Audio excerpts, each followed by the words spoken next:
America, as we know it today, was not always the sophisticated society known to people from all over the world.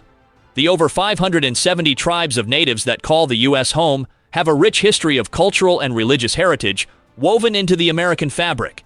This rich history counts several practices, customs, and traditions that could range from the interesting to the intriguing and downright disturbing today, depending on what side of the spectrum you are observing from.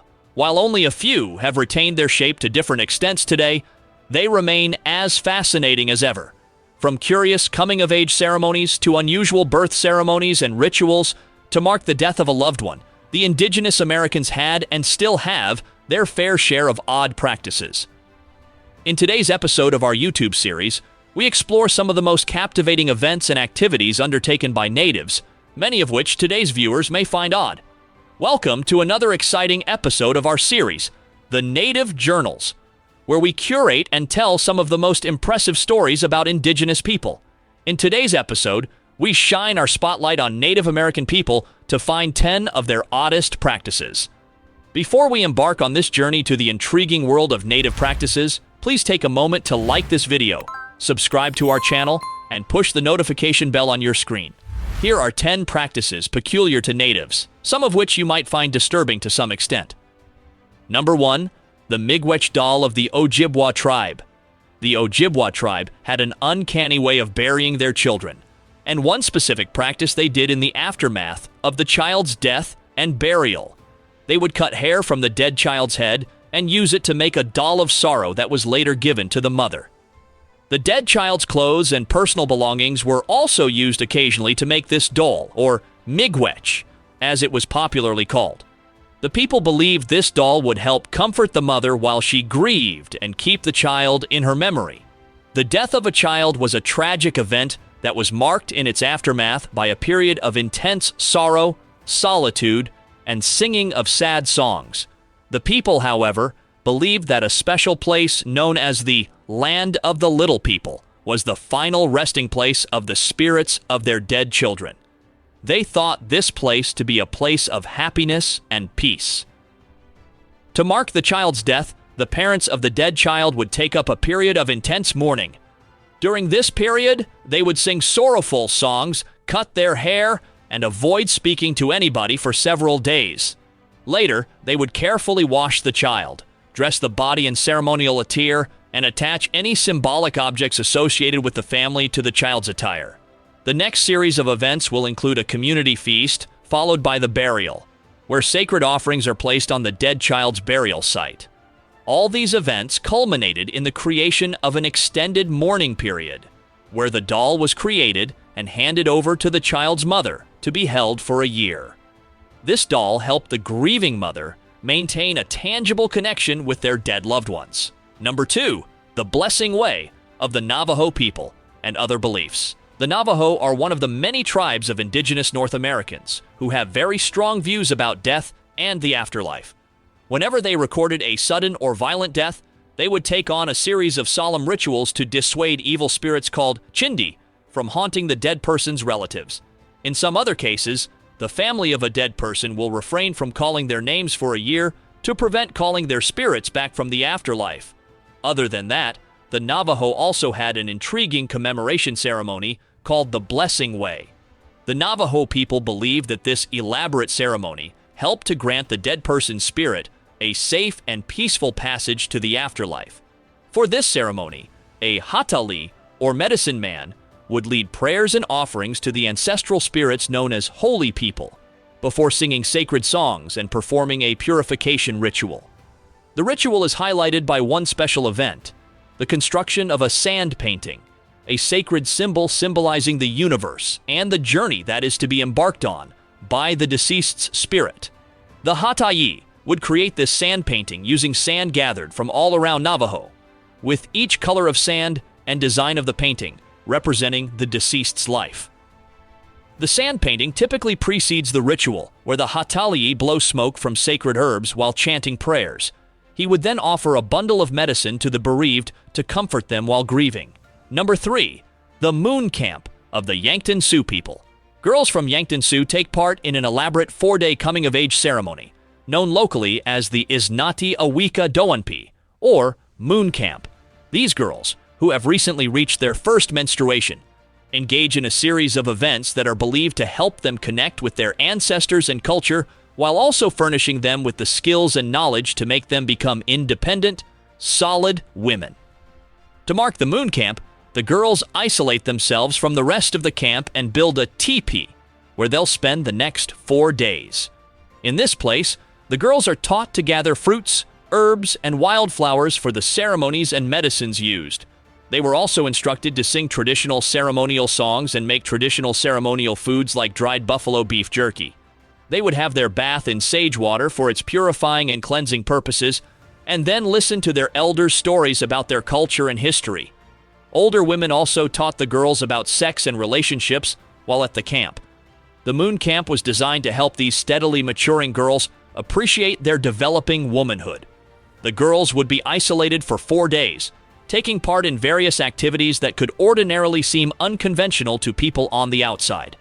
However, these activities helped the girls seamlessly transition to a new chapter of their lives.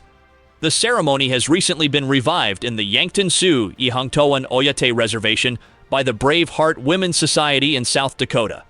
Number 4. The Sweat Lodge. The Sweat Lodge ceremony is an intense ritual practiced by many Native American tribes in the past and even now, albeit scarcely. The Sweat Lodge is an enclosed dome-shaped hut made from bent saplings, with the floor and many other parts also covered in animal skin and a centered pot that holds heated rocks. The ceremonies and activities that took place in the Sweat Lodge centered around spiritual healing, prayer, purification, and communion with the Creator or the Great Spirit. For the Sweat Lodge ceremony and the ritual procession, a firekeeper creates the sacred fire and heats the rocks. Next, the participants join a medicine man in smoking the ceremonial tobacco, singing special songs, or drinking herbal tea in preparation for their entry into the lodge. The heated rocks are gradually transferred to the Sweat Lodge's pit over separate rounds, with each pour serving to heat the hut to sweltering temperatures further. For each round, the medicine man pours water mixed with herbs inside the pit to heat up the hut further and release steam all over the place. The participants must bear this intense heat inside the utter darkness of the hut, all while offering prayers, chanting, meditating, and vision-seeking. It is believed that this unbearable heat helped them connect spiritually to their Great Spirit and receive emotional and physical cleansing. They believed the ceremony would purge their body and spirits of harmful toxins, chronic diseases, any previous trauma, and foul emotions.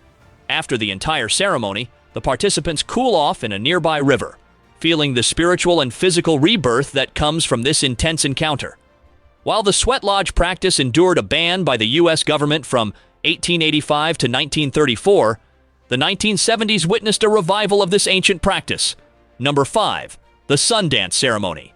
The Lakota, Cheyenne, and many other Plain tribes in North America take part in a ceremony known as the Sundance. This ceremony involved a lot of dancing, praying, and fasting to connect with the Creator. The goal is to seek divine guidance and give thanks to their source. To prepare for this ceremony, the participants embarked on a 4-day fast or more, with the goal being to cleanse their bodies and brace themselves for the spiritual encounter ahead. The site of the ceremony was usually remote, and the time was mainly chosen for summer, when the weather was sunny or warm. The sun dance pole, adorned with feathers and beads, would be hoisted by a few men at the center of the dance circle. Next, the participants would dance around the sun dance pole for hours, or even days, which was challenging. The dance was a demanding and enervating activity for the participants, even worsened by the fact that they danced around on empty stomachs. While this entire exercise might seem like an unduly tasking activity by people on the outside, the participants from Cheyenne, Lakota, and other native tribes usually looked forward to it. They believed that partaking in the sun dance helped them connect with their Creator and enjoy a cleansing, refreshing life in the aftermath. Number 6. The Doll Ceremony of the Iroquois People. In the past, it was not uncommon to find a doll made from corn husks in a young woman's house.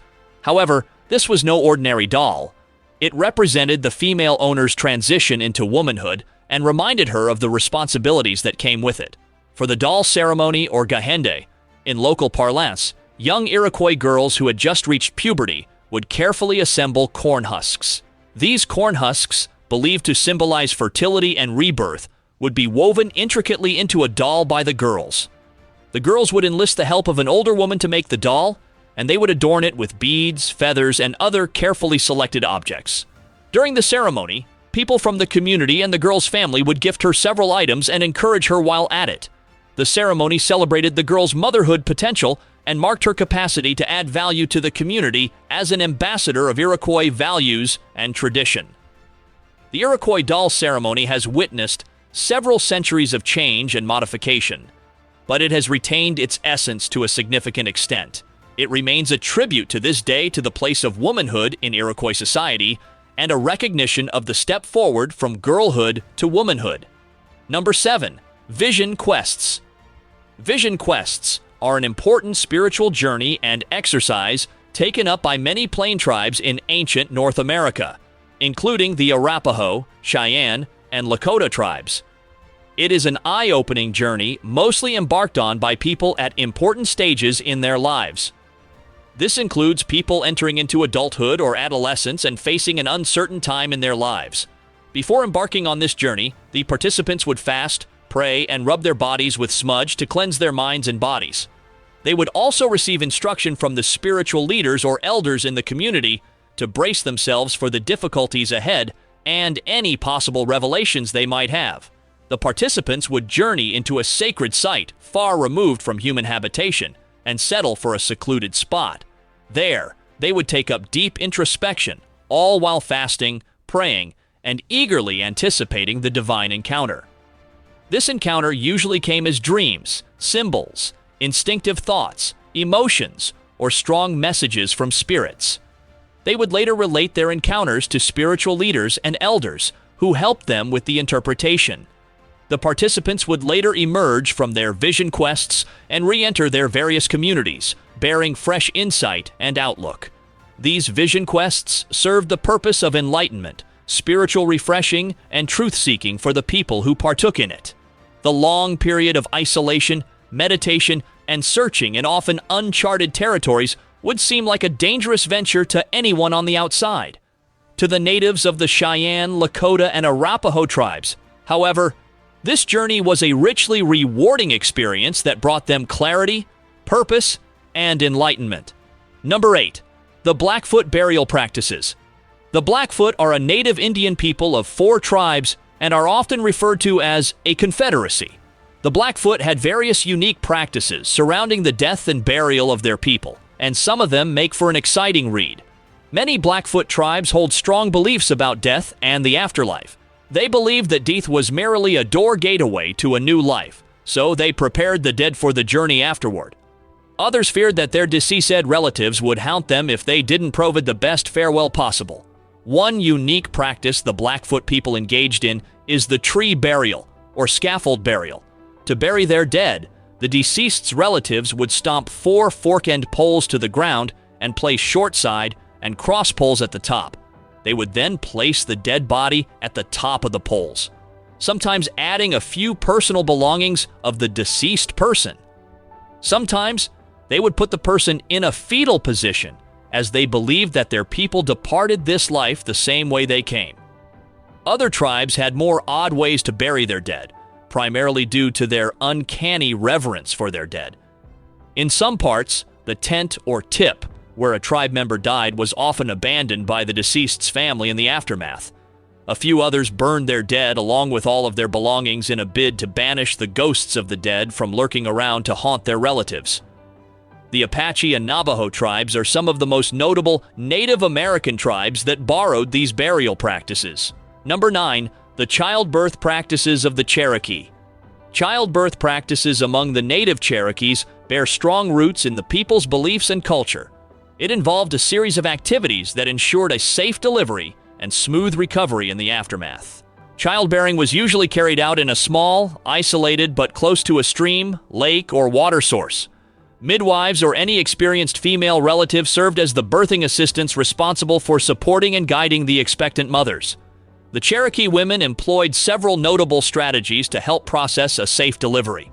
They would use several herbal remedies on the women, recite various spiritual songs, dance, and offer prayers and songs to set the stage for a safe delivery. These spiritual rituals helped invoke blessings and protection from the Creator, making a safe and seamless birth even more possible. The birthing assistants would often help the laboring women with alternating hot and cold baths to relieve their pain, promote circulation, and cause them to feel contractions. The women often pulled out a special string from their bows if the child was not forthcoming. This unique resort involved singing songs or telling stories to the unborn child, with some stories meant to frighten the child out of their mother's womb. They would tell the unborn child that an old woman or a horrible person was coming to get them right away, and that the child should get your bed and let us run away quickly. For an unborn child who would be unable to hear or be moved by any such requests, this strategy was rather odd, yet it proved very effective. Many historical accounts hold that soon after these thinly veiled threats, or motivation as commonly seen, the child quickly dropped to the ground where leaves were nicely laid out. Number 10. The Potlatch. Native Americans in the Pacific Northwest coastal region had a particularly interesting way and motivation to show immense generosity. During a gift-giving ceremony known as a potlatch, natives would give or destroy their possessions to the people present. The gifts exchanged among the special guests ranged from food and drinks to horses, canoes, other material possessions, and even enslaved people. The celebrants usually hosted this lavish ceremony to mark a special occasion or to show their wealth and generosity. Others even hosted a potlatch to boost their prestige and social status in the community. What is particularly interesting about a potlatch is that it could have multiple hosts. This means that the ceremony could become a competitive affair where the hosts bid to outdo themselves for the acclaim of who gave the most and best gifts. The potlatch could quickly transform into a massive display of wealth and extravagance that anyone could have considered disturbing. To the tribes such as the Haida, Coast Salish, and Tlingit people of the Pacific Northwest, these elaborate ceremonies were a means to maintain social attachment and community and to uphold their cultural values. While the potlatch was hosted mainly by people with some level of social status or wealth, it was also a means to celebrate special life events. It was the occasion of choice to celebrate weddings, naming ceremonies, and funerals. For many people observing from afar, the various practices and acts described in this video may be amusing or extreme. Others might even find them disturbing and call for their outright end in a heartbeat. On the other hand, the people who are native to the various practices discussed in this video have very different opinions. Their motivations and influences will need a little context, and their intention can prove odd or illogical. However, one thing is sure, these people seem to enjoy, value, or at least believe in their actions. This ends our video on yet another exciting episode of our series, The Native Journals. If you enjoyed this video and want to be alerted to other videos like this when we post them, please like the video, subscribe to our channel, and push the notification bell on your screen.